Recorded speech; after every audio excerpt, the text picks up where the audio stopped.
America এবং ইউরোপের সাহায্য সহযোগিতা ছাড়া, তাদের প্রত্যক্ষ মদত ছাড়া ইসরায়েল ইরানে হামলার কোনো সাহসই রাখেনি। সুতরাং আমরা আজকে এখানে যারা দাঁড়িয়েছি প্রত্যেকেই অত্যন্ত ক্ষোভ এবং নিন্দা নিয়ে এখানে দাঁড়িয়েছি। কারণ আজকে যে ইরানের উপরে হামলা হয়েছে সেটি শুধুমাত্র ইরানের একটি দেশের উপরেই হামলা নয়, এটি হচ্ছে একটি বৈশ্বিক সন্ত্রাস, আন্তর্জাতিক মানবাধিকারের সুস্পষ্ট লঙ্ঘন এবং জাতিসংঘ সমাজের সুস্পষ্ট লঙ্ঘন। আমরা ইসরায়েলের পক্ষ থেকে আমাদেরকে বলা হয় যে তারা আত্মরক্ষামূলক এই আক্রমণগুলো পরিচালনা করে। আমরা তাদের কাছে প্রশ্ন রাখতে চাই যে কোনো একটা দেশের অভ্যন্তরে ঢুকে সেই দেশের নিরীহ মানুষদেরকে হত্যা করা কি আপনার আত্মরক্ষা কিনা?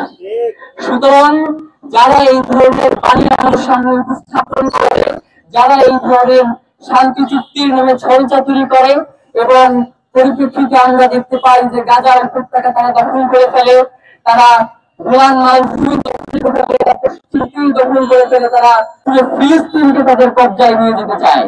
একটা স্বাধীন সার্বভৌম রাষ্ট্রের যদি নিজস্ব নিরাপত্তা নিশ্চিত করার যদি কোনো সক্ষমতা না থাকে, যদি আন্তর্জাতিক বিশ্ব তাদেরকে সেই সুযোগ না দিতে চায়, তাহলে সেই ক্ষেত্রে বর্তমান বিশ্বে যারা আছেন তারা কি পদক্ষেপ নেবেন সেটা আসলে বলার অবকাশ রাখে।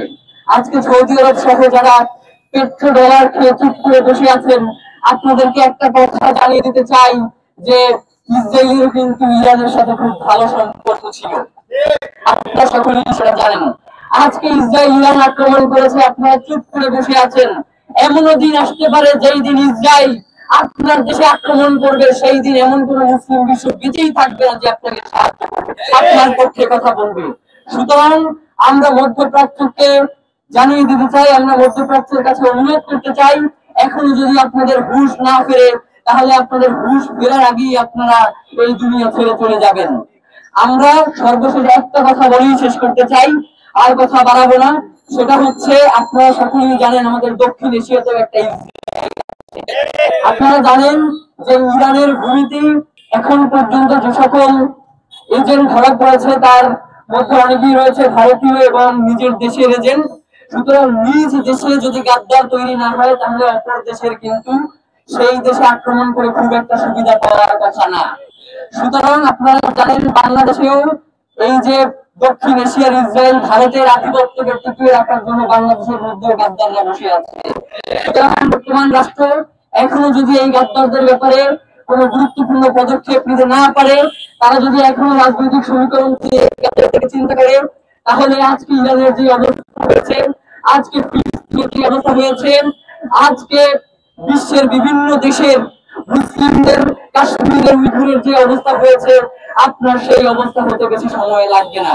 সুতরাং এখনো সময় আছে, আপনি সামরিক দিক থেকে নিজেকে শক্তিশালী করুন, আপনি বিভিন্ন দেশের সাথে সামরিক বিশ্লেষকদের সাথে কথা বলে বাড়ানো যায় সেই চেষ্টা করুন। আমরা সর্বশেষ একটা কথা বলি, শেষ করতে চাই, আমরা ইরানের পক্ষে দাঁড়ানোর জন্য শুধুমাত্র মুসলিম হইতে হবে এইটাই আমরা বিশ্বাস করি না। আজকে ইরান মাজলুম, আমরা ইরানের পক্ষে দাঁড়িয়েছি। কালকে যদি কোনো মুসলিম রাষ্ট্র মাজলুমতার শিকার হয়, তারা যদি জালেমের ধারা আক্রমণের শিকার হয়, আমরা তার পক্ষে দাঁড়াবো।